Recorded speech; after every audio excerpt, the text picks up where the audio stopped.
So welcome everyone to this session. We are very lucky to have a second conversation with Dr. Jessica Gordon Nembhard on this evening. This is part 4 of a webinar series hosted by the Workers' Rights Institute at Georgetown University Law Center and moderated by me. So my name is Julian Hill. I use they, them, he, and pronouns. And I am an assistant professor of law at Georgia State University College of Law. And as a quick reminder, this series that we've been doing has been focused on the interplay between Black labor, solidarity economies, and movement lawyering. And so just a quick reminder, the first session focused on sort of a student perspective of learning about solidarity economies, what they are, and what it would look like to be a movement lawyer as a potential career. The second session was with a seasoned movement lawyer and clinical professor, now assistant dean, Carmen Huertas Noble from CUNY Law, on what movement lawyering actually looks like, particularly within the context of a law school clinic. And then we were lucky enough to have Dr. Gordon Nembhard during our third session to really kind of unpack what do we mean when we talk about economies, what do we mean when we talk about capitalism, and particularly how our economic system lands on and creates significant limitations for Black workers, Black laborers. And so I would be remiss if I did not say there's been a collaborative effort. And so we want to make sure to thank a number of our co-sponsors for this evening's conversation. First, I'll start off with One DC, organization based out of DC. Dr. Nembhard, Gordon Nembhard, has been on the leadership team for One DC for several years. They do a lot of organizing work around housing, but also around workers' rights in DC. I was also a member while I was there. Another one of our co-sponsors is the Malcolm X Grassroots Movement's DC chapter. And they are also doing and have done a lot of work in different parts of the country that have focused on cooperative economics. And so there's a lot of overlap there. The Georgetown Law Socialist Student Union and a newly created Coalition for Racial Equity and Democratic Economies, or CREDE, that started Georgetown this past academic year. So just some quick logistics. There's a Q&A function. If you have questions, feel free to use that. There's also a chat function. Folks should feel free to be in conversation, ask questions to everyone. And I'll also note that this is being recorded. And so the idea is that this could be something that will be shared with other folks who aren't able to make it. I'm going to be on the Workers' Rights Institute YouTube, and that's where you can also find the other 3 sessions. So just to give a preview of this evening's festivities, I'm going to shortly pass it over to Dr. Jessica Gordon Nembhard, who is a professor over at CUNY College, specifically at John Jay. Her work focuses on all sorts of issues connected to economic theory, cooperative economies in particular, political economy, and so on and so forth. She was an inductee, as I mentioned during our last session, into the Cooperative Hall of Fame a couple years ago, and is at the forefront when it comes to thinking about cooperatives, cooperative economies, and the intersection with Black folks. She's the author of Collective Courage, which really was one of the first pieces to really document the history of cooperative economic thought, at least in one particular piece. And so, so I will stop there. And Professor Gordon Nembhard, I'll pass it to you to give some insights on tonight's topic, which is really around sort of solidarity economies and the ecosystems of African Americans. We'll turn from that to have a conversation between myself and Dr. Gordon Nembhard, and then we'll open it up to questions from the audience before we close out. So it's all yours. Sounds great. Good evening, everybody. And thanks so much for having me. Thanks to the organizers. I actually am going to share my screen. Not because I have such a fabulous PowerPoint, but because it helps keep me on track. So we are going to talk about the history of African American cooperatives, or a history. There's nearly not a single history or a single definitive the history. And I wanted to use the word ecosystem because we are talking about where solidarity economics and cooperative economics have met. And in so much of the African American co-op movement, they work together. And so many of the African American cooperative economic efforts and mutual aid and solidarity economic efforts are really ecosystems. And I wanted us to focus in on that notion of ecosystems. And so I've got some examples of different ecosystems. But first, in addition to thanking the organizers, I do want to do a land acknowledgement and acknowledge the original stewards of the land. I want to acknowledge our ancestors and bring them into the room with us, acknowledge our elders. I want to acknowledge the struggles of enslaved laborers and those who continue to labor without just compensation, those who are combating anti-Blackness throughout history and currently. And that means we're acknowledging the right to land, a history of resistance, and using mutual aid and cooperation cooperatives for liberation.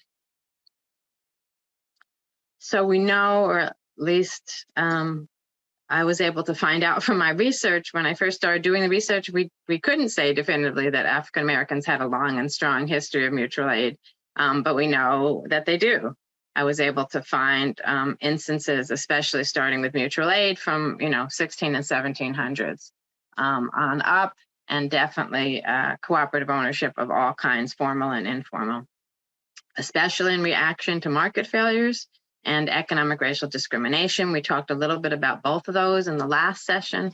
So I want to get more into these examples, right?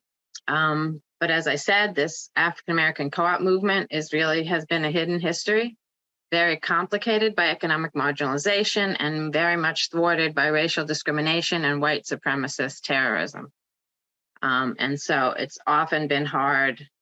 African Americans often didn't speak about this history because they were afraid of the terrorism and they were trying to protect each other. They often didn't call things, it was a little bit easier to call things mutual aid. So there's a little bit better history of that, but they often didn't call things a co-op. They didn't have the language about solidarity economics at the time. So they didn't really want to call attention to things because then they were terrorized for trying to do something different and trying to do something that was in our own control, in the control of people of African descent.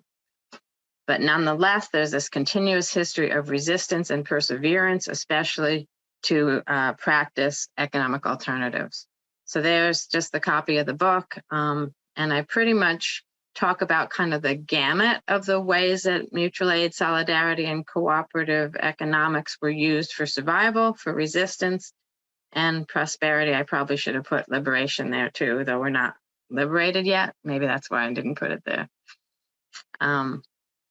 And I am actually working on a graphic novel version of this book because I also, I've been surprised at how many people have been interested in it in its form. It's pretty academic, but I wanted to also reach a new audience and make it even more accessible, some of the information even more accessible. So hopefully by next year, I think we decided to call it Collective Courage Reloaded. So we know that there's informal and formal economic solidarity throughout history, right? The informal solidarity and cooperation, right, is, barter, pooling resources, beneficence, mutual aid, revolving loan funds and savings, credits, things like that, which aren't necessarily officially recognized businesses. They may not be incorporated, but they are ways that people have addressed the economic challenges and done things in mutually beneficial ways for a larger group of people, pooling their resources together. And then there's formal kinds of cooperatives and economic co-ops like credit unions, food co-ops, electric co-ops, farm co-ops, et cetera, et cetera. And really the research that I did talks about both. When I started doing this research, I actually thought that I was looking for the formal co-ops, But I realized very early on, especially from the book that Du Bois did, the monograph, I guess they called it then. It was a background paper for a conference on Black businesses and cooperatives. And he called it economic cooperation. Economic cooperation among Negro Americans, I think, was the name of the book. And so he did both formal and informal types of economic cooperation. And that, from reading that, I realized that that's what I should be looking for, not just focus on the incorporated co-ops, because that wouldn't really tell the whole story. So what are cooperatives? If we're talking about the official incorporated cooperatives, right? They're member-owned, member-run, and member-serving businesses. They're values-based enterprises, right, that are jointly owned, operating according to principles of membership, democratic governance, returns based on economic participation, not investment, but participation, right? They also have returns based on sustainability and caring for community. These values-based businesses are formed to satisfy a need or to solve a problem in a community, right? They're not for profit maximization. And they can actually be for-profit or not-for-profit structures with what we call a triple bottom line, right? So you're satisfying the needs of people, the group, the members. You're trying to be environmentally, ecologically sustainable. You're trying to be business sustainable, which means you have to have some kind of surplus or profit, but it's not your overall arching aim. I think we talked about that already last time. And so the values of cooperatives, right, if we say they're values-based and they're also principles-based, so the values are things like self-help, self-responsibility, democracy, solidarity, equality and equity, honesty, openness, social responsibility, caring for others. And then we add those principles: one member, one vote, autonomy, education, cooperation among co-ops, concern for community, et cetera. And that is what creates a kind of ecosystem of support and interlocking networks. Because if you think about how we can do business and conduct our economic systems with all those values and principles, right, you're going to end up with some kind of ecosystem of activities and interlocking enterprises and relationships. And this was just a nice poster that was done in 2012, the year of co-ops. The National Cooperative Business Association here in the US asked their co-ops to talk about what the 10 reasons why co-ops rock, and then they combined everybody's 10 reasons and came up with all of these. A lot of it I said already, but I didn't mention that it's part of an international movement, right? And also there's more and more research about how resilient, I'll go back to the other slides in a second, but how resilient co-ops are. They have lower failure rates, they survive and address crises better than other models. They're sometimes developed out of crises, and they often survive better during crises, in addition to having longer longevity rates than regular small businesses and most regular businesses. The types: consumer cooperatives help consumers to pool their resources and buy in bulk to get what they need. Producer co-ops help members to process and market the things that they've already produced or that they do produce, like agriculture and craft co-ops. Worker co-ops are those that are totally owned by the employees and governed democratically, right, to provide better working conditions, better pay, and again, self-determination. And then we have these multi-stakeholder, which are kind of a new, sometimes they're called hybrid, or sometimes like in Quebec, they're called solidarity cooperatives. Those are owned by multi-stakeholders, right? Workers and consumers, producers and consumers, producers and workers, workers in the community. And they can be, daycare, preschool, restaurants, community serving agriculture, things like that are more multi-stakeholder. And you'll see I do have a slide about it very early in the 1930s, multi-stakeholder cooperative that was started by a famous Black woman, Nannie Helen Burroughs. And we'll talk about that briefly in a minute. And the other slide I skipped was just, again, what's the difference between a co-op and an investor stock corp? But I'm going fast over that because we sort of talked about this, especially what's wrong and what investor stock corps are. So I think you have the idea. Again, it's not profit motive first. It's more about problem solving. It's more about democratic governance and self-determination within a group of members, as opposed to talking about what investors can get and have. If anyone wants to ask more about those distinctions, we can talk about that in the Q&A.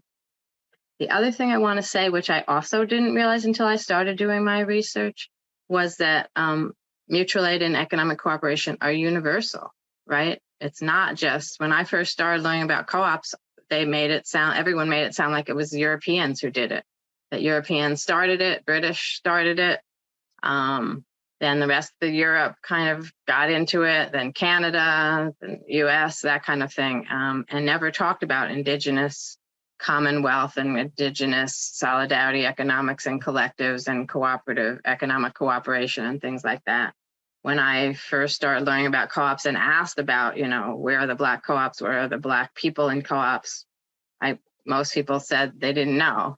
And then when I asked Black folks about it, they said, oh, we don't do that, right? That's, white people do it, hippies do it, Europeans do it, but we don't do it. So learning and realizing that every population in every era of human history on every continent, right, practices solidarity economics, cooperative economics, economic cooperation, right? Everybody, every civilization has these notions of the common good. What's the commonwealth? Common land, commons, where everybody owns things together, a sense of collectivism, practicing mutual aid. In fact, I think I mentioned this last time, basically our very first economic arrangements were cooperative, collective solidarity, right? So this capitalism is actually very new in human history. And then, I put in here some of the language from the Kwanzaa principles, collective work and responsibility, right? And we also know that First Nations, in addition to early African civilizations, have all, right, have this notion of co-op and collective ownership, commonwealth, et cetera. So even some of the things I talk about for African Americans, it's not necessarily that only African Americans did it. My work focused on what and how African Americans did it and thought about it because I couldn't find it in other places, and I thought people would be interested in knowing that. And then before I get into some examples, I just wanted to also give you overall what, how did these mutual aid, solidarity, cooperative efforts, what did they accomplish?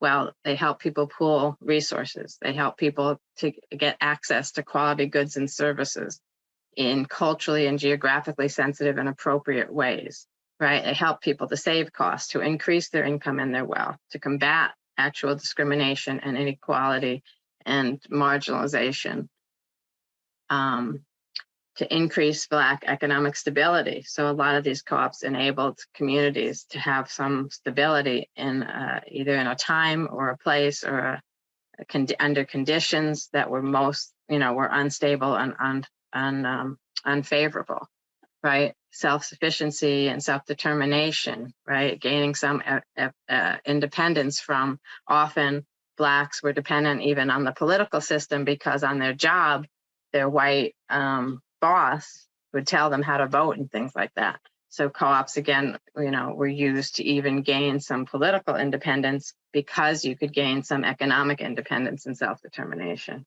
right? And of course, saving jobs, creating decent jobs in communities. Most co-ops are very local, and so the jobs they create are very local and the money recirculates locally. And so that's another reason why these participating in economic cooperative ecosystems helps with stability. Too many of the S words. Helps with stability. And then, of course, they help develop collective action and agency. I often talk about an Ella Jo Baker, who we know more for her civil rights and political activity, right? But where did she get that notion that she's so famous for about grassroots leadership development and developing leaders from the grassroots? Well, she actually cut her teeth. Her first job was in the co-op movement in the Young Negroes Cooperative League, which I'll also talk about in a minute. And so I argue that her notion of collective agency and action, especially as it was practiced with SNCC and in the late 50s and early 60s in the US civil rights movement, but she got that notion of what grassroots democracy really is and what collective agency and action is because of her roots in the co-op movement and her work with starting and educating people about cooperatives and how they can help Black people in particular. And then leadership development, which is not necessarily an economic piece, but again, as I started to study this, as I started to interview people, the stories that people were telling me about these mutual aid and cooperative efforts all kind of begin and end with leadership, right? It's about relationship building and developing people's capacity, developing leaders, but more focused on alternative economics than the normal sense of a charismatic leader just telling people what to do or leading a political movement. So really interesting. We could talk for ages about any one of those. Hopefully the examples I show you will give you examples of a bunch of these accomplishments. So in co-op history, we know that free and enslaved African Americans shared resources. There were the kitchen gardens in the slave quarters where everybody grew vegetables together so they could augment that horrible mush that they were fed by their masters, right? Those who actually had an opportunity to earn a little money would pool money to buy their own and then their family's freedom. And so there was always this sort of revolving pot. Get enough money to buy one person, then you start again. So that notion, even when we didn't own our own bodies, we were still, pooling resources and sharing resources to make our lives better and make everybody's lives better. Independent schools were started even while people were still enslaved, but especially in the free Black communities, right? There were also histories of early Black communes and intentional communities where people formed and worked together to get away from enslavement and to get away from white supremacist terrorism, and then creating formal mutual aid societies where people again would pool their, pay dues, pool their resources so they could have a service like burial, be able to afford to bury their dead, or taking care of widows and orphans, or being able to afford health care, that kind of thing. I also argue that the Underground Railroad was an economic and social solidarity system. If you think about all the pieces that go into that, right? You needed people, we're moving people from enslavement to freedom, people who don't even own their own bodies, but the people around them who are organizing the Underground Railroad are in solidarity with the people who don't even own their own bodies, and they're sharing what resources they have. A wagon where they can hide you under the hay, a house where they've got a hidden basement, knowledge of how to get from the South to the North or to Canada when they had to go farther, right? So there's all kinds of sharing and solidarity that happened in the Underground Railroad, from, economic to social to leadership, all different levels, right? Then more formally, we also know that Black farmers and laborers, when they wanted to own land, right, they really created their own supply chains and their own work so that they could start amassing money to buy land, but they also often had to use credit unions, and before credit unions, what they called credit exchanges, where they pooled their resources so they could take out a loan to buy the land, because often the white banks, white landowners wouldn't help them, and were trying to stop them, or would have schemes where they take their money but then not give them the land in exchange, that kind of thing. And we know that early Black craftspeople, certainly by the mid-1800s, were starting worker co-ops to create dignified work, and again, that self-determination and control. And we also needed, as I said, access to capital and financial services, and so credit unions, ROSCAs, and credit exchanges. And the other really important thing that I learned from this history is how much education matters. Many people have heard me already say that of all the co-ops in the book that I knew anything about how they started, about 90% of them started with a study group, a group of people coming together like we are and saying, what's our conditions, what's going on, how can we get out of it, who knows what about what, and how can we learn together about alternatives that will help us to live better, to do better. And those study circles very early on would focus in on cooperative economics and teach each other about cooperative economics and how to do it. They went on study tours to see what other co-ops were doing. They read literature, both the mainstream co-op literature, and we had Black writers, leaders starting to write about co-ops throughout history, especially by the 20th century. And so this, you can't understate state how important learning together is. It also helps to build that trust that's so needed in order to share money and make money decisions together, right? And it also helps people to learn how to make decisions together, because remember, co-ops and solidarity are about joint decision making. Here's a quick list of some of the co-op organizations that were focused on, the Black organizations that were focused on co-op development in some form or other. In the 1880s, it was the Colored Farmers National Alliance and Cooperative Union. By the 1890s to the 1920s, there was the Ex-Slave Pension Society, actually our first official reparations organization, arguing that ex-slaves should have pensions and back pay. 1910s to 1920s, there was a Universal Negro Improvement Association. That's the Garvey movement. That's actually still around, but in those early years when Garvey was still there, he actually talked about not just joint stock ownership, which was how they were,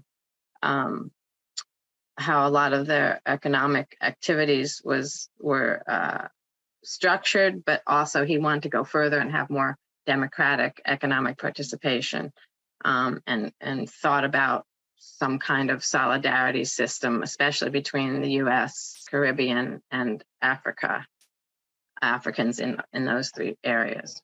Negro Cooperative Guild, very short-lived, but it was a study group. The Colored Merchants Association was a co-op of independent Black grocery stores. National Association of Colored Farmers in the 20s and 30s. They were starting co-ops throughout the South and some of the northern areas. 1930s was the Young Negroes Cooperative League.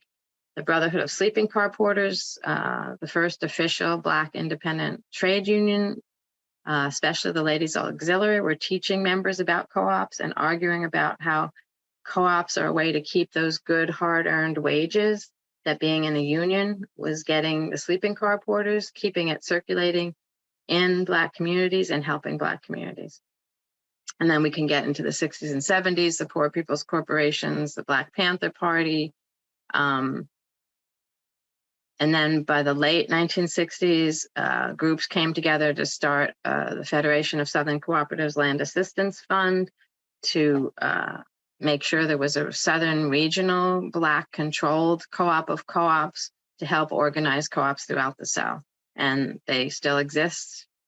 I think they just had their 55th, or about to have their 55th anniversary. So very much a steady, long-serving organization.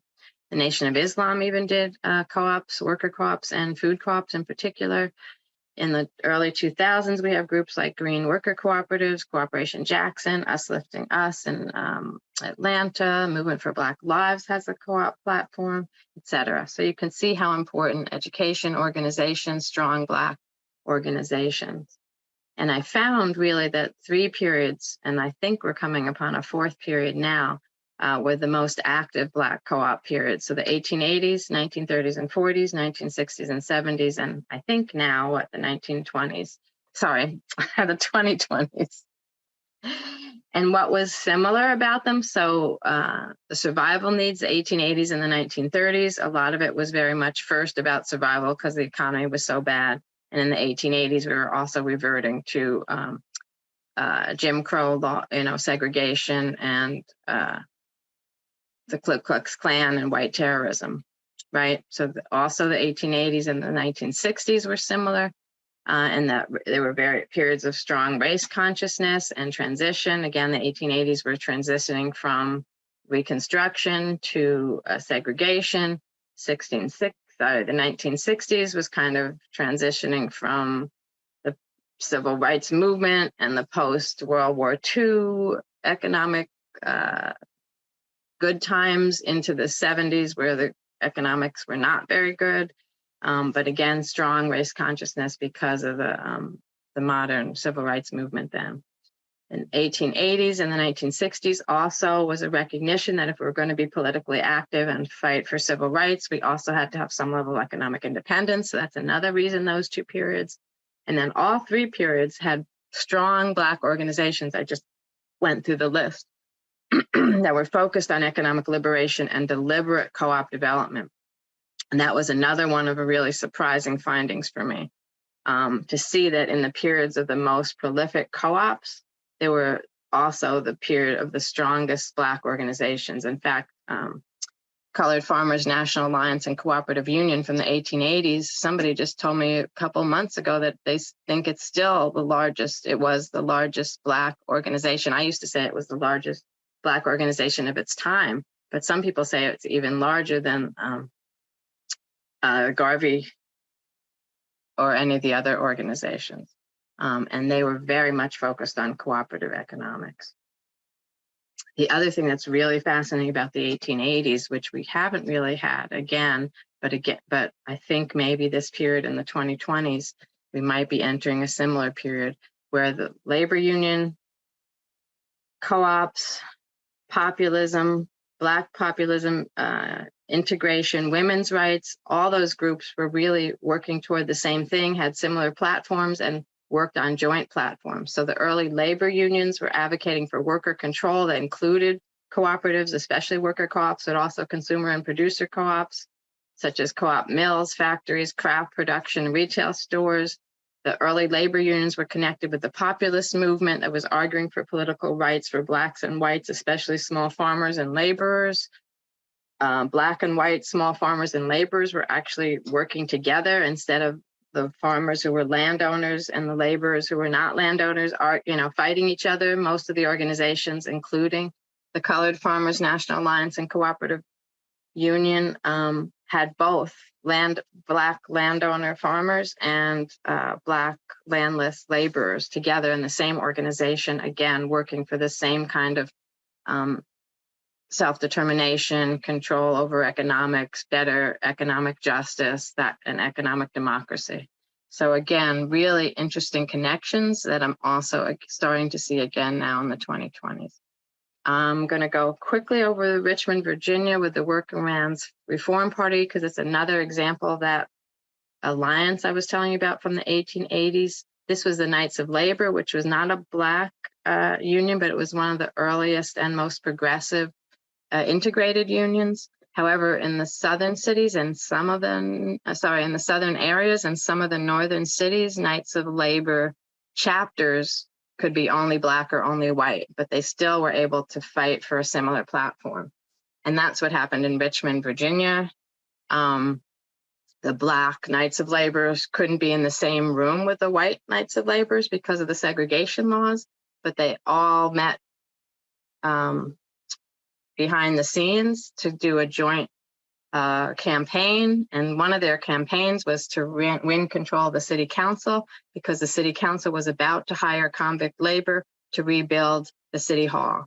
And so the Knights of Labor put out this huge organizing, through the Black and the white district assemblies. They won control of the city council, and they hired a racially integrated, a unionized local workforce that included women workers and co-ops to rebuild the Richmond City Hall, and did not use convict labor. So again, you see all these issues coming up together.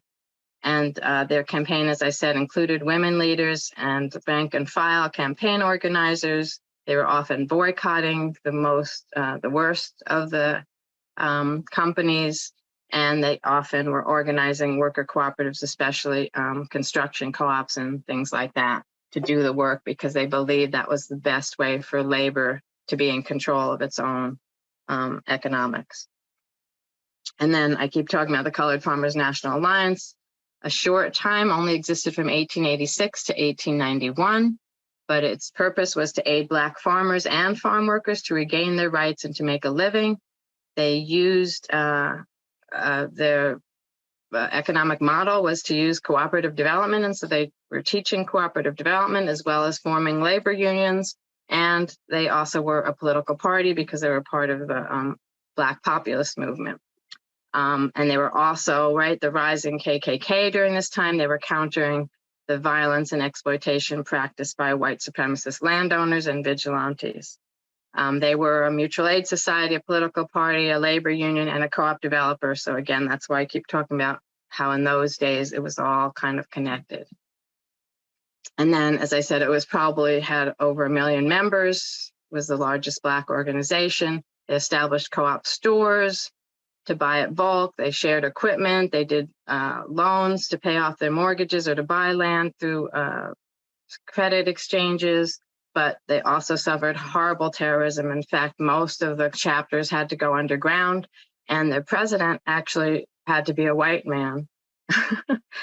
So it's a really weird, right? It's an organization of over 1 million Black people, but their president was a white man because of the times that they were in. Then at the 20th century, one interesting group was Colored Merchants Association. Again, I'll go through them pretty quickly. They were just a co-op of independent Black grocers who were trying to stay alive. This was the beginning of chain stores. A&P was the very first grocery chain store. And so a lot of these Black grocery stores were trying to stay in business when an A&P came into town and came into the Black community. And being in a co-op, a secondary co-op that helped them to buy in bulk and advertise and do their marketing and distribution in bulk allowed them to stay in business. And there's actually still a lot of organizations like that, not just in the Black community. Ace Hardware is like that. Carpet One is all independent store owners who together have like a purchasing, marketing, distribution co-op. At their height in 1930, there were 253 stores all over the country that were part of the CMA network. Also the 1930s, my favorite organization, the Young Negroes Cooperative League. 3 reasons, I guess, why it's my favorite. I've never really said this at a talk before. So one, because the call was for young Negroes to save the race. And it was a critique of capitalism in the middle of or beginning of the Great Depression. And it was saying that, you know, a lot of the older Black folks were just trying to get a piece of the capitalist pie, but that we really know that capitalism won't serve Black people and that us young Blacks have to embrace and learn economics, cooperation, cooperative economics, and start co-ops. And that's really what's going to save us. Ella Jo Baker, who I just talked about recently, was one of the co-founders, right? 20 to 30 African American youth started the organization in the first year. They were able, they had their first conference in December of 1930 and attracted 600 Black folks came to Pittsburgh, Pennsylvania to their first meeting. Can you imagine in the middle of the Great Depression, they say, you know, we're the Young Negroes Cooperative League. We're having a conference, learn about cooperative economics and how you can save the race. And 600 Black folks, young Black people, arrive in Pittsburgh and go to the conference. We don't even get 600 Black people at conferences now. So really incredible stuff. Their mission to keep, you know, the organization in the hands of young people, to bring women into the league on equal basis with men. Ella Jo Baker's first speech at the first conference was about the role of Black women in the co-op movement. And their purpose was to really make sure to give, you know, to have co-op education and co-op development support. And that was really Ella Jo Baker's job. George Schuyler was the president, but he was kind of the figurehead. He wrote a lot of great articles in the Pittsburgh Courier and things like that. But Ella Jo Baker is the one who was basically a field organizer, educator, executive director, or national director, kept the whole organization going. They eventually had 12 chapters, 400 members, actually not eventually in the second year. But unfortunately, because of the Great Depression and other things, they couldn't raise enough money to keep an office open in Harlem. Ella spent another year keeping the office going out of her own apartment, and then eventually the organization folded, but not before they hit a whole generation of young people with this plan, which is a forum in each community where there are 5 or more members, a cooperative enterprise where each forum exists that would create a council, cooperative wholesale establishments in each state. So again, this ecosystem notion, right? You have people, they start some kind of co-op, a food co-op, a credit union, et cetera. More and more members start more and more groups. They all connect in a council. Then they create a regional establishment, have wholesale factories and things that they control, right? A cooperative bank in each community where there's a council, and then factories to produce the necessities, and all this under cooperative economic structure. So it's a really fascinating vision. I still think it's a vision we should be embracing now. And even though the organization only officially sort of lasted about 4 years, I think that the impact on young Black people all over the country cannot be underestimated. Is that the right thing to say? Can't be underestimated? I think that's right. Also in the 30s, the Northeast Self-Help Co-op, or the Cooperative Industries of DC, which it changed its name after 2 years because it ended up doing a set of different kinds of industries. It was chartered officially in 1936 under Cooperative Industries, but it operated, as I said, for 2 years before that as the Northeast Self-Help Co-op. It was a producer co-op for unemployed, unskilled workers and homemakers, so mostly women, and they did sewing, canning, they made brooms.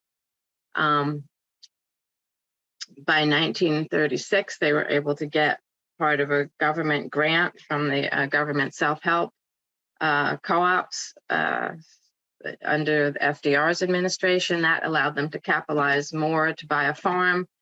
They became a hybrid worker and consumer multi-stakeholder co-op. I think maybe one of the first multi-stakeholder co-ops in US history, I'm not sure. But a really interesting notion because it started out as sort of a women's worker co-op and then ended up with a farm and being a farm co-op and then a consumer co-op because consumers bought the stuff from the farm and brought it into the city. And they still kept making sewing and canning and making brooms and things like that. And some estimates are that the co-op served 6,000 people. So again, that's why we talk about multi-stakeholder. I think a lot of those 6,000 were sort of CSA kind of members of the, to get access to the farm produce. Not all of them were doing the sewing, canning, and worker co-op part. Then fast forward to the 60s, right? In 1965 in Jackson, Mississippi, there's the Poor People's Corporation, which was started by a former SNCC owner. Within 4 years, they were running 13 producer cooperatives, a marketing co-op. They were producing sewing, leather, wood crafts, candles. They had over 800 members. Most of them were former sharecroppers. So again, we see this was a strategy to help sharecroppers stop being in debt peonage, stop not owning their own land and being exploited by the white landowners, et cetera, having their own businesses, their own worker co-ops that they were controlling. And we now have a resurgence. They don't call it the Poor People's Corporation anymore, but since 2016, we've got the Jackson Cush Plan and Cooperation Jackson that the Malcolm X Grassroots movement helped to start, or was one of the groups starting. And then just quickly, another example of a 1960s women's co-op is Freedom Quilting Bee. These are sharecropping women who started selling their quilts, making quilts together and selling them for extra income. And eventually a lot of their families got out of sharecropping because the co-op was so successful. They bought 23 acres of land early on and built a sewing factory and then started working not from home, but from their factory. That meant that they also needed to provide other services in the community, like childcare, after-school programs, summer programs, because they weren't at home. So they had to do something with their children, right? So that you can also see, again, this ecosystem. If you solve one problem with needing income for women sharecroppers to solving issues about reading and after-school programs and childcare and making sure the women have their children taken care of so they can do their sewing and run their co-op.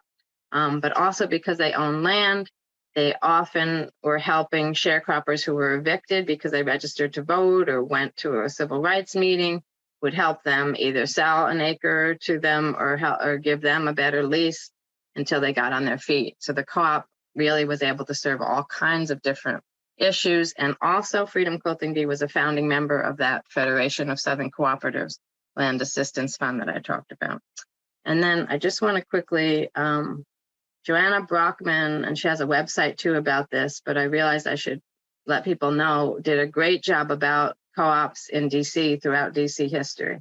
And I forgot to put the whole source of her chapter, but people can ask me about it later. But she found, especially under Marion Barry and the original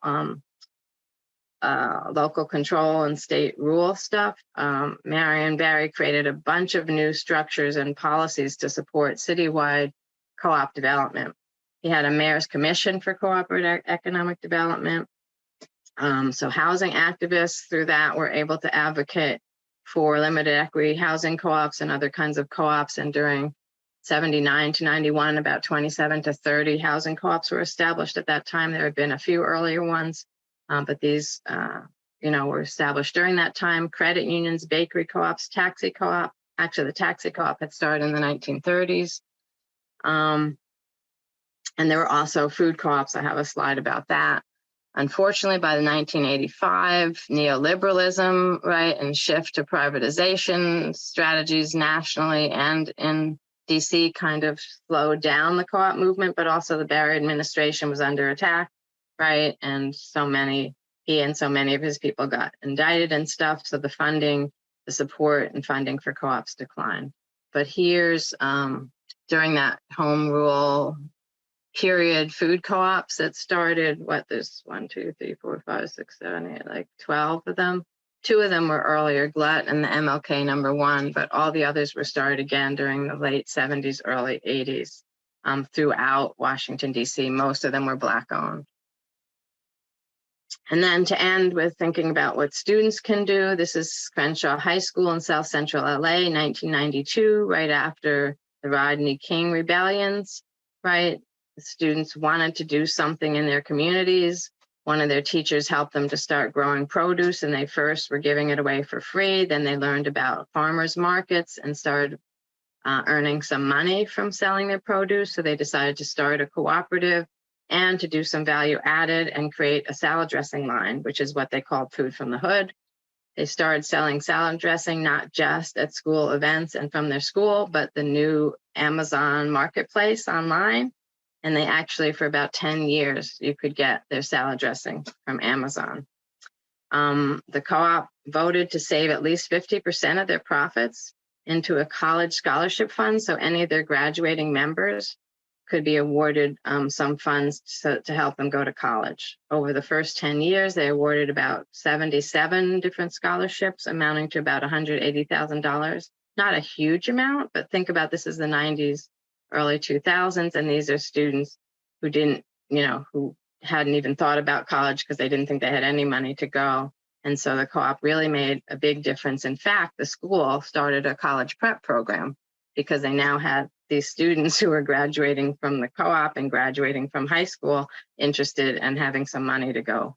And the other thing, because it's a student model, they had a great strategy for how to bring in the younger students to take over, right? Because they knew they were going to be graduating, right? So they started bringing in the younger students as apprentices and other things so that they could learn the business and keep the business going. So again, ecosystem, right? Connections. Chai Fresh Kitchen, you can ask me about, started during COVID. It's in Chicago, a worker co-op doing daily meal service, and most of the owners are previously incarcerated.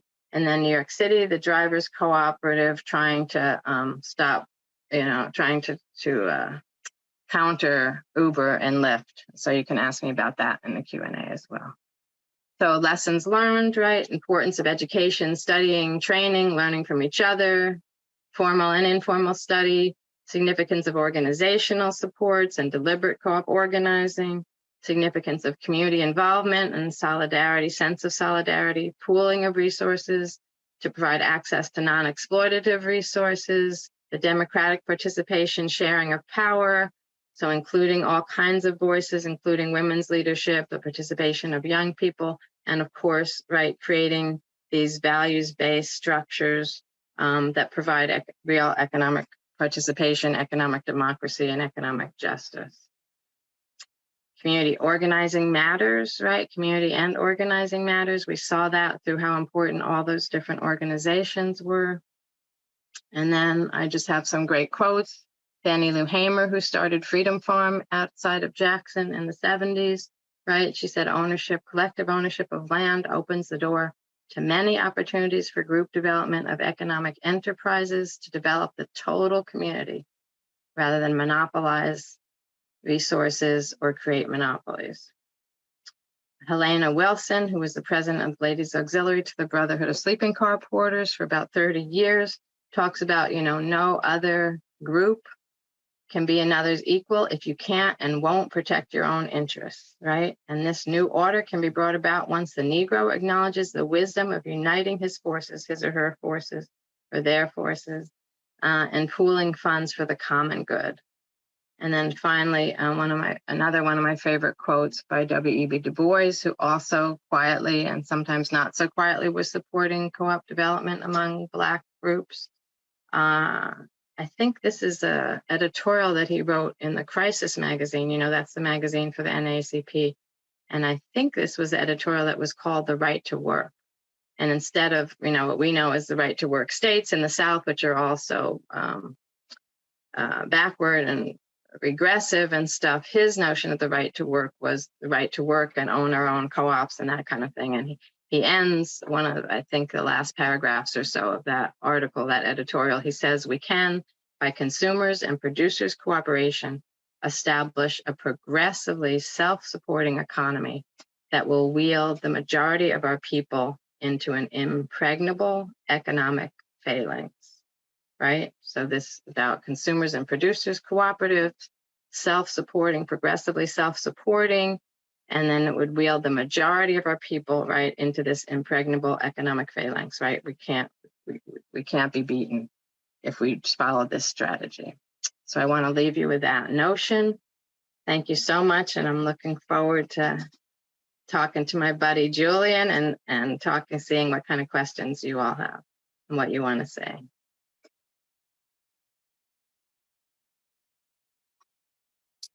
Awesome, awesome. So thank you on behalf of everyone who's here, just for giving us so much useful information. I know every time I engage in conversations with you or hear you talk about this work, I learn new things. So the Crenshaw, the student initiative in particular, sounds really, really cool. So at this point, I'm going to spend probably about anywhere from 15 to 20 minutes just in conversation with Professor Gordon Nembhard. I see we have a couple questions that have come in. And so I would encourage folks to use the Q&A function to ask questions. And we'll make sure, I'll make sure to leave a good chunk of time at the end to make sure that we can hit most of those questions. I can talk with Dr. Gordon Nembhard separately. So cool. So where I want to start is around terms. And specifically, can you tell us a little bit about, in your mind, the difference between a solidarity economy and sort of like a cooperative economy, and why, if at all, this distinction is important, particularly when it comes to the idea of like creating another world. And if you want to unpack what that means for you, that'd be great as well.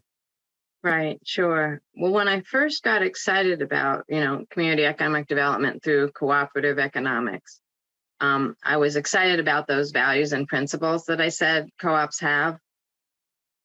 But when I did start to study mainstream co-ops, I found that not all of them used or practiced all the values and principles, right? So I actually started personally talking about that I was really interested in the kinds of co-ops I was interested in, ones that I would call solidarity cooperatives or solidarity cooperative economics, because I wanted to make sure in solidarity economics, and I can't remember if we went through this or maybe you did it in the other parts of the series, but one of the things to me that's a little bit different, solidarity economics really focuses a lot more on equity, non-exploitation, non-hierarchy for everybody, right?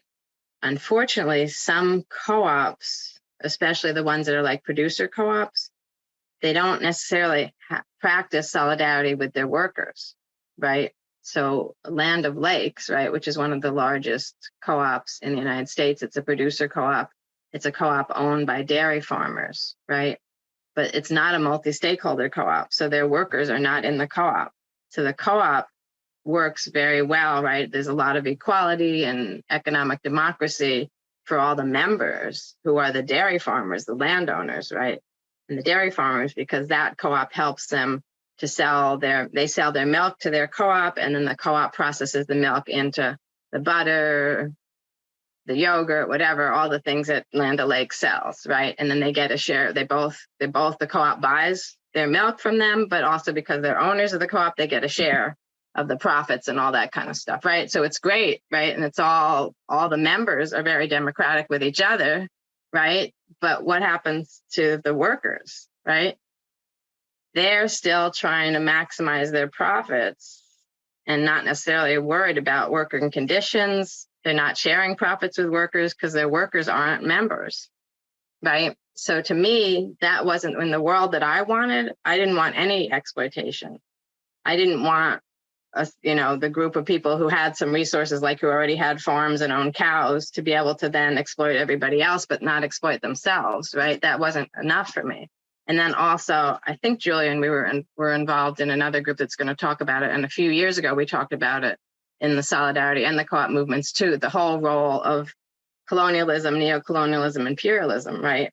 The US and Canada are great examples of the prairies were won through farm co-ops and these agriculture producer co-ops in order to steal and consolidate their stealing of the land from indigenous people. And then they were allowed again to exploit workers, some of whom were Black workers, right? So those co-ops were not, to me, they're not part of a solidarity movement. So that's why I sometimes deliberately say, I'm talking about solidarity cooperative, or solidarity cooperative economics. And that's, so to me, we're adding these notion of we're not exploiting other people, we're not exploiting Mother Earth, right? Some co-ops, a lot of co-ops do have ecological missions and visions because they're so connected to land and community, but they don't always, right? So again, to me, the solidarity economics, the solidarity movement helps us to also focus to make sure we're not exploiting Mother Earth, we're not exploiting human beings, we're addressing racism, gender issues. There's some co-ops that have horrible gender relations and treat the women horribly. In fact, there's an article I read a long time ago, and I was trying to study what was happening to women in co-ops from the Japanese, who have some of the largest consumer co-ops. And this article started out, women are members and men are directors. So they were finding that the directors of the co-ops are all men, and the men were making all the decisions, but most of the members of the co-ops, these huge consumer co-ops, were all women, but they didn't have any decision-making power. So for me, we need to connect those, right? So we need economic, gender, heteropatriarchal justice, right? We can't really have real economic justice, real economic democracy if we don't address these other things. And that's where solidarity economics, the solidarity movement addresses these things. It addresses all the isms, it addresses the hierarchical issues, the oppressions. And so when we combine them, right, if you have groups and organizations and co-op businesses that are doing this co-op structure that allows us to be more democratic, but combine that with these visions, values, and things that are also saying we're not exploiting anybody, we're not, right, we're practicing what we preach in terms of what democracy means. It means democracy for everybody that we touch, all the multi-stakeholders, right, whether we're a multi-stakeholder co-op or not. And that the only way to really combat capitalism and economic exploitation is to be very deliberate about that we're creating alternative structures. Because also some people, even like in worker co-ops, which I think are some of the most progressive of the co-ops, sometimes they just want a good job to allow them to kind of be in the capitalist system or to compete in the capitalist system, and they're not even thinking about how to change things. And so for me, it's all about the status quo is wrong, destructive, harmful. And so the things we do, no matter what we call them, have to be also helping us to transform away from all that destruction and harm. And so again, we've got to figure out how to really practice what we preach. And sorry, I'm going too long. I think I said what I need to say. No, I mean, I think it's so important because the structure without the politics, right, is just sort of how do we do capitalism differently, right? And so I think I really wanted you to kind of give the answer that you gave to really highlight, when it comes to the scope, we're really talking about how we structure our economy because to remove those types of exploitative arrangements, we actually have to get that deep, right? So, Right. so I appreciate that. Right. And there really is no humanizing capitalism. Capitalism is a dehumanizing, reified, harmful system. And I know it's really hard to say that in the United States because so many people believe, there's can be good and bad capitalism. And, I could still be hounded and red baited as a communist or something, but I have to put it on the table. Capitalism is a harmful, horrible system. Yeah, and that kind of relates to my next question, which is, and that kind of, as you mentioned, particularly around economic downturns, this idea of cooperation is something that, Black communities, other communities have sort of went to. And I think in some cases, even if you think about now, it's kind of popularized in some ways. And so in thinking about how people can sort of recognize that this work has been, continues to be done by communities, particularly in light of what people argue is an increasingly fascist state. How do you think about the idea of not sort of co-opting and sort of duplicating these sort of existing efforts and trying to actually sort of build on and sort of continue that sort of existing legacy? Yeah, one of the things I'm trying to learn more, and I've been emphasizing more when I talk to co-ops, is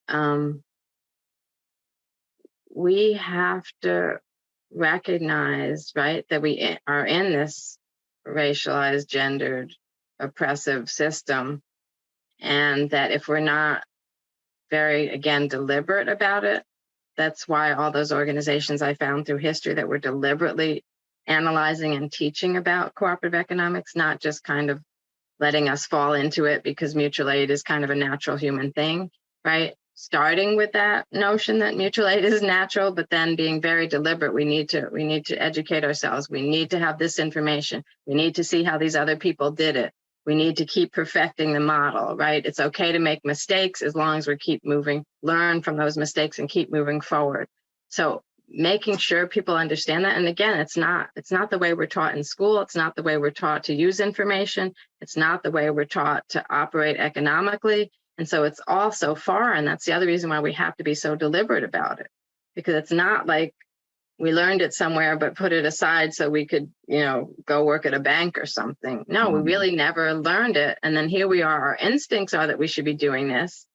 But, I have good instincts that I should be helping my elderly parents. But, until I started doing it, learning by doing it and studying it, I had no idea how to help my elderly parents. It's right. And so this is the same thing, right? We have this great instinct that we should do mutual aid. We should get together. We should do stuff. But then we have to be willing to really study and learn how to do it right. And that includes conflict transformation, conflict resolution, and conflict transformation, right? We don't know how to make decisions together. We don't know how to talk about hard things. And sharing money and talking about money is hard, especially in capitalism where we hardly, most people don't have much. And the idea, and how to get money is so traumatizing, right? So then we say, okay, but we want to be in a co-op, but then we have no idea how to talk about this traumatizing thing in a way that's helpful and sharing and positive, right? So we have to learn all that. So we have to pay attention. I want to touch a little bit on this point because I wanted to ask you about it, right? And the idea is that, people are coming into cooperatives having had experiences in other workplaces in most instances, right? Where there's all sorts of harm, trauma, particularly if folks are gendered, if folks have certain sort of marginal identities on top of being Black. But I feel like in my experience, these work cooperatives, and you kind of mentioned, don't always take the ongoing healing that folks are moving through into account when developing and thinking about the thriving and the sustainability of cooperatives. And so I wanted to know, like, what are your thoughts on like healing practices among Black-led worker cooperatives and their utility? Any examples that you've seen that kind of get to some of the things that people bring to the co-op that that can, in some instances, sort of lead to disastrous sort of results. Yeah. So definitely the strongest co-ops, especially the strongest worker co-ops, but even other consumer co-ops and other co-ops, the strongest ones do pay attention to these interpersonal issues, right? And have all kinds of strategies. One of my favorite strategies was a Black housing co-op in Atlanta. Actually, it's not a housing co-op. It's a co-op to help people to get the down payment to buy a house. But you stay in it, even when you get your down payment, you stay in it because your pooling resources has to help the next person, right? So it's kind of like an Isusu, but it was more formal. And they had realized that, you know, if they could help people with the down payment, most people could probably get some kind of mortgage, even if it was just through a credit union or something. But anyway, so it's a very serious thing. They actually had, I think it was $500 a month you had to put in. So they were not playing, right? Well, one of the things they found out early on, and they invited me to one morning session, but they realized that almost, I think, I'm trying to remember. So when you joined, you had to do this weekend trust building healing weekend. And then I think it might've been every year or something. And they went back and looked at African roots, African spirituality and African trust stuff. And they had you from Friday to Sunday night. Everybody in the co-op had to attend and went through this whole weekend learning how to bond, how to talk to each other better about things, how to address the conflict and all that. And they felt it was really essential because, as I said, they were dealing with large amounts of money. And, you know, it's also hard, you know, once you get your down payment, why would you stay, right? But the model only works if you stay, right? Until everybody gets their down payment, unless you keep adding new people or whatever. But you know what I'm saying? So they really, you know, and so they really said they realized that if people didn't go through these bonding sessions, and again, they wanted to use the African spiritual way to do it because they're also trying to make sure to connect as African peoples, right?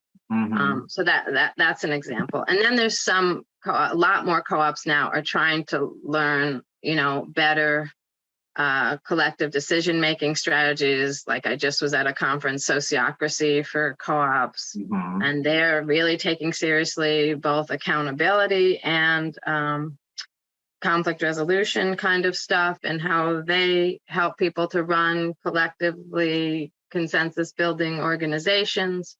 And then I've seen groups that really do the onboarding, right? It's a very serious long-term thing, buddying people up and whatever. So also taking seriously the orientation and training, not just about the business that your co-op is in, but about being in a co-op and being a collective decision maker.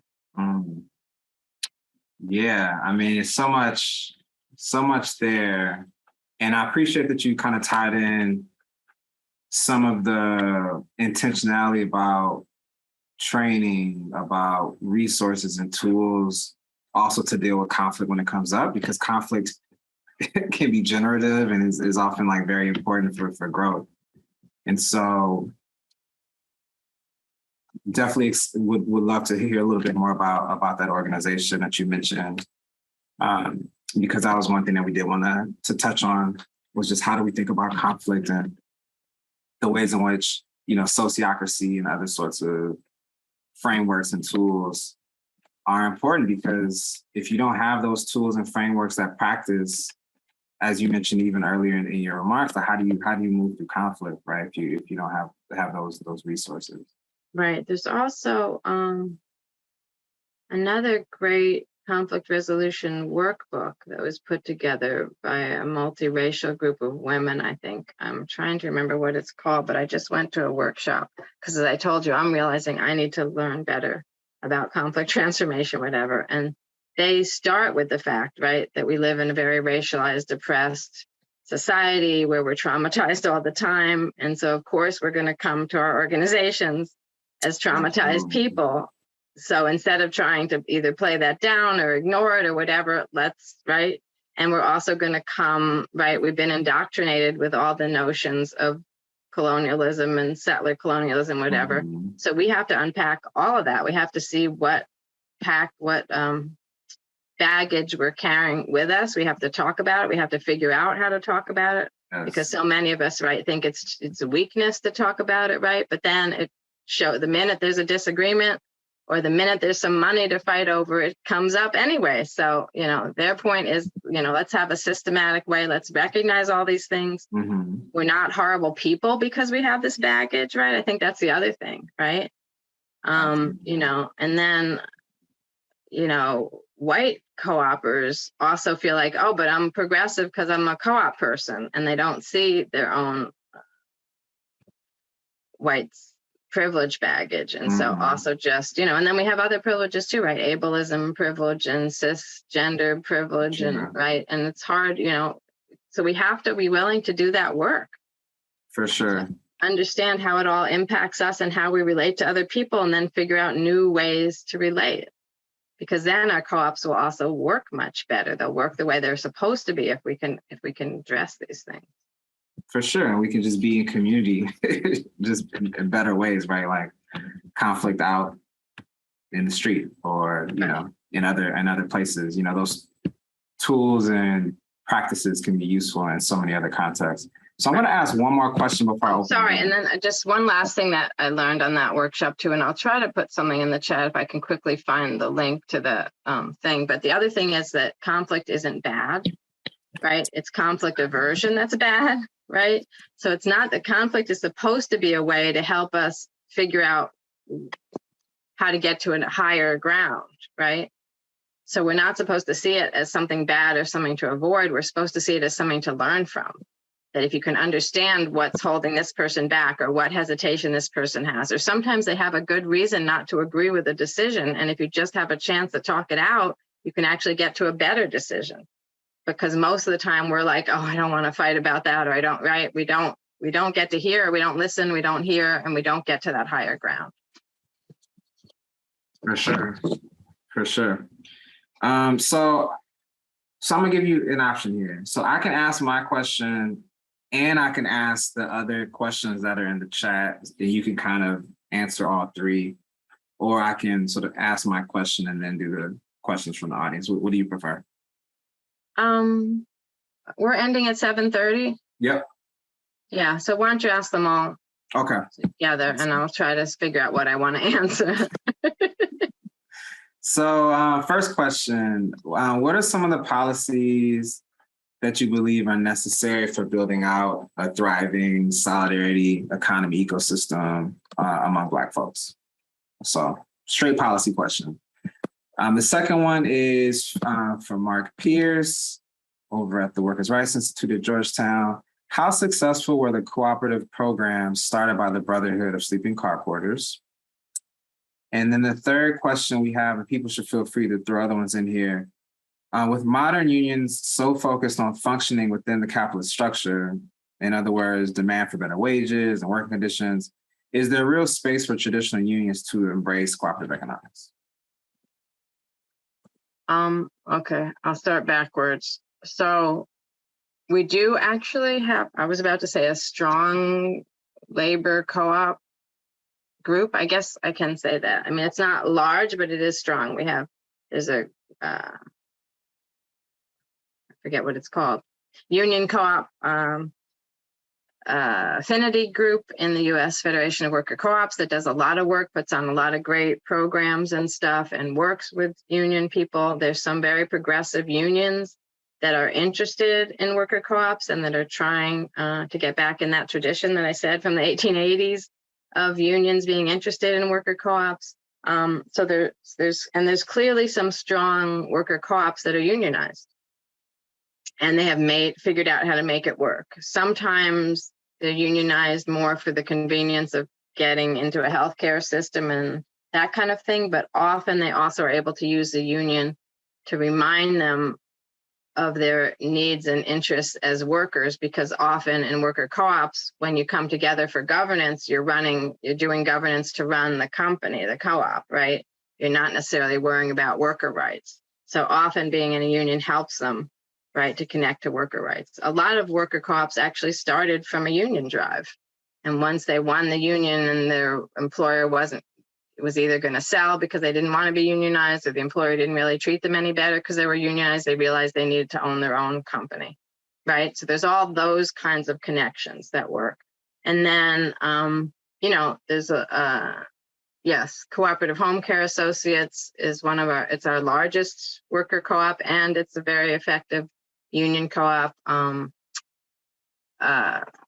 New Era Windows in Chicago, right? Unionized. In fact, they switched unions after the first 5 years or something, because the original union, which even had encouraged them to become a worker co-op, didn't really understand worker co-ops enough. And so they found another union that actually understood them better, and they switched unions, but they didn't give up on being in a union.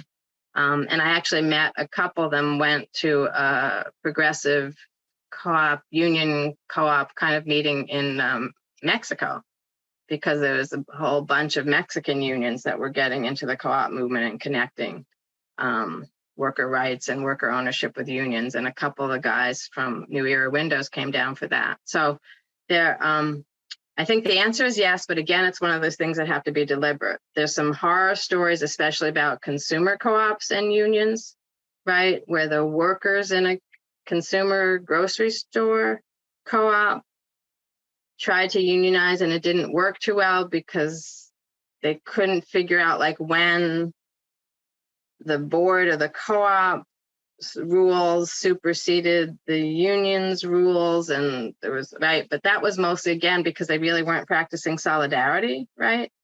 It was a consumer-owned co-op, and the consumers were people who wanted access to healthy and fresh, affordable food. They didn't want to pay the workers that much because they wanted to keep their costs down, right? And the workers, of course, wanted a better job. At the time, if they had known, if someone could have counseled them to become a multi-stakeholder co-op, they probably could have, right? They could have had some workers on the board, so that you had the workers' views on the board. They could have figured out how to make good jobs for workers and still keep the costs down for consumers. You know what I'm saying? Because that's what these multi-stakeholder co-ops do. But they didn't. This was in Harlem in the 70s or something. We didn't really have a good notion of what these multi-stakeholder co-ops were, that they were possible, or how to use them. So I think also sometimes Blacks think about those failures. Sorry, I don't mean Blacks in general. I mean Black people who are interested in co-ops, right? Sometimes you hear, or the communities just talk about the failures without having had a good analysis of what really failed. I also talk about that in terms of the sabotage against Black co-ops. A lot of Black co-ops, Black people thought we failed because we didn't know how to do a co-op or how to do the business. But it really was because white folks sabotaged what we were doing. But the story didn't get told or analyzed. And so then we spent generations telling our kids, oh, we don't know how to do that. We can't own this. We don't do that. We can't cooperate, because they never got a chance to unpack and to analyze what actually happened and to see the subtle sabotages that happened. Or they got not subtle sabotage and got terrorized and got so scared that they stopped talking about or trying because they didn't want to kill their children to be killed, right? So really good reasons, but again, similar things with the union examples, right? Sometimes they didn't have the right analysis or didn't have the right structure, but the story is, oh, the unions just didn't work with the co-ops. And that's again why it's so important to have the solidarity together. Sorry, the other question, not your question, Julie. I'm going to try to do yours last. The middle question. It was about the Brotherhood of Sleeping Car Porters and how successful they were in terms of cooperative programs. Right. So they had mixed success. I know the most about the Chicago, because that was where the headquarters of the Ladies Auxiliary was. And I don't know, maybe the Brotherhood's headquarters was there. But before I talk about Chicago, had a mixed experience with the Brotherhood co-ops. But before I talk about Chicago, I will talk about Walker Credit Union in Montreal, which was a Brotherhood of Sleeping Car Porters credit union. Because remember, the Brotherhood of Sleeping Car Porters was an international union. It went into wherever the railroads went into Canada. They had chapters in Canada. And Montreal had a very active chapter, which created a credit union, which, as far as I know, lasted a long time. I never actually found any information about when it closed. but they were able, right? And Helena Wilson, the president of the Ladies Auxiliary, had tried several different times to recreate that credit union experience in others of the chapters. But again, it's actually, I just learned this recently. I don't have it in my book, but apparently some of the male leaders of the Brotherhood did not understand the benefits of a credit union. And so every time Helena Wilson, especially, there was a buying club that was sort of a co-op store in Chicago. And then when it started to go under, she wanted to put everybody's money into starting a credit union. But apparently the guy, the second vice president under A. Philip Randolph, thought that was a frivolous, stupid thing to do and advocated that everybody just get their money back and call it a failure or whatever. Mm-hmm. So there was definitely conflict about the strategy, how to do it, when to do it, how, right? But we know that the Ladies Auxiliary had at least 20 chapters that had co-op study groups, co-op and consumer economics study groups. We know that some of those co-ops started either a buying club or an actual food co-op. But I don't know sort of how long all those started. I know that the Ladies Auxiliary of the Brotherhood actually was one of the founding partners of an eye clinic co-op in Chicago that I believe lasted like 10 or 20 years. But that one was a coalition or labor union coalition throughout Chicago. So it wasn't just the Brotherhood owning it. So the best I can tell, the Brotherhood, it was more the theoretical strategy, right? That the best thing to do with good union wages was to make sure it recirculated in Black communities through Black co-op stores and co-op ownership. They didn't really have a notion about worker co-ops as far as I could tell, but they did have a notion about that we needed credit unions, consumer co-ops, so that we could keep recirculating our money and it wouldn't go into white hands. It wouldn't go out of our communities as much because here we were making good wages, but if we were just spending it in white chain stores and putting it in white banks, then Black community didn't benefit from it. So that was really the philosophy. And we had, I think, local cases where some of the stronger chapters were able to pull off some kinds of co-ops than others, but there definitely was this ideology and discussion about it. And Julian. And then I think there's a new question. Is that a new question? Nope, it's not. Okay.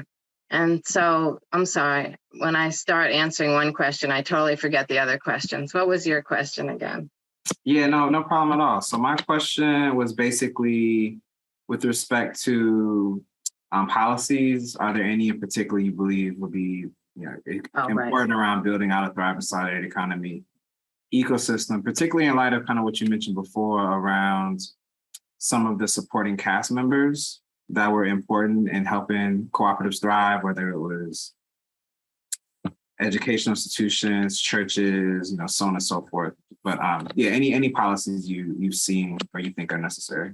Right. So I think there's a variety. I would talk about federal and then sort of local and then internal co-op policies. So right, federally, we know that we really need better enabling laws, right? We actually, co-ops are incorporated by state. We don't have a federal incorporation law. We have a federal tax law that recognizes state incorporated co-ops, but we don't have federal law. So I think if we did, that would help because some states only have ag co-op and credit union laws. You can't start a worker co-op, you can't start a multi-stakeholder co-op and stuff like that. So that would be one thing generally. I also really believe that there should be stronger laws about teaching cooperative economics in schools. And I know that could be good and bad, right? Because some teachers could teach it horribly or whatever. But I know Puerto Rico has a pretty good program in their schools, in addition to some of their large co-ops doing children's programs in the summer, right? And then there's some co-op camps. I think North Carolina has one. I know that Wisconsin and some of the farmers unions out in the Midwest have co-op camps. We need more of those. Black folks need to send our kids to co-op camps. And we need to help our kids start co-ops in schools. I think a lot of you probably have heard me say that too. I think that's going to be our saving grace. The more we get the young people doing co-ops as early as possible, right? We can stop some of the indoctrination, capitalist indoctrination. We can give them some experience. And then when they grow up, they'll be much better able and interested in being in co-ops. Or they already have co-ops that they created when they were young that they can stay in. And when young people do stuff, their families come out to support them. So then that's another way to get the families to know. So I don't know how you legislate that, but it would be nice if there were, I mean, I think again, Wisconsin might have some kind of law that some kind of cooperative economics is supposed to be taught in their schools, but I also heard that they don't have good enough teacher ed, so they don't always train the teachers to, to implement the co-op education. So somehow we've got to figure out how, that's why I keep saying I love the Young Negroes Cooperative League, because their notion, or Ella Jo Baker's notion, was that she just needed to go to every chapter at least once or twice a year and talk to them, give them workshops. She ran a newsletter. I think it was a monthly newsletter. And if you read through that, it always had sample, I don't know if you call it lessons or what, but like, how do you start a buying club? How do you start this? What are the most important things to think about? Call me if you get into trouble with this, don't do this. And so she was always giving advice and giving tips about how to start this, how to do this, that kind of thing. If we had either, again, strong Black organizations that were doing that, or figured out how to get NAACP and Urban League and stuff to do that. That was another thing Ella Baker tried to do. She had this penny a day idea. It was both supposed to be an education and a grassroots fundraising idea. And she thought that if every time someone attended a Black event or joined a Black organization, 1 penny, I mean, now it would probably be $1 or $5, but this is 1930, 1 penny would go a long way. Everybody put in a penny for a co-op fund. Right. And so then we'd have all this money to then create our own materials, to send these field workers out to do education, to create more products about how to do it right. And so, but of course, she couldn't get any of the Black organizations. Yeah, when Penny Candy was real, right? But of course, unfortunately, she couldn't get the national Black organization. Some of the chapters helped with things, but the national groups didn't buy into it. But I still think it's a good idea. And then, the local co-ops themselves also, again, have to, some of the stuff I already said, have to have, sorry, I'm losing my words, a commitment to conflict resolution, to trust building, to continuous learning, right? To learn from failure, to not be afraid to not be afraid to talk about failure, right? And again, I don't know exactly how you legislate that, but it seems like there could be some kind of policies about the need for, quarterly bonding, trust building, whatever, and the need for everyone to be trained as a conflict transformationist or something would be important. And then the final policy that I always liked, and I guess this is back to federal, I think, is the one where co-ops are mandated to put like 5 or 10% of their profits into a community development fund that goes into a pot of money that then community boards or whatever could decide how to use it. It could either, create a playground or help to do affordable housing or something. Because I think especially the successful co-ops, taking 5% out, I think the Mondragon and some other groups in Europe and maybe some of the African co-ops already do that. But we don't have a mandate that the co-ops have to give back. They're supposed to in principle, right? But we don't have a mandate that they have to give back. Right. Well, time goes by fast when you're having fun. So I want to thank you, Dr. Professor Gordon Nembhard, again, for just spending this time with us. You could have been taking a nap, you could have been hanging out, but you chose to hang out with us. And hopefully this is beneficial to everyone who attended. I want to thank also Workers' Rights Institute over at Georgetown University Law Center for helping to hold this series for the past, I guess it's been over a year now. Yeah, at least a year. But also our co-sponsors, 1DC, Malcolm X Grassroots Movement, the Georgetown Georgetown Law Socialist Student Union, and then the Coalition for Racial Equity and the Democratic Economies. And so thank you again. I believe this might be the last of the sessions in this series. And so thank you everyone who's been able to join this one and maybe some of the others as well. This recording again will be on the Workers' Rights Institute's YouTube channel. But yeah, thank you all and have a wonderful evening. Take care.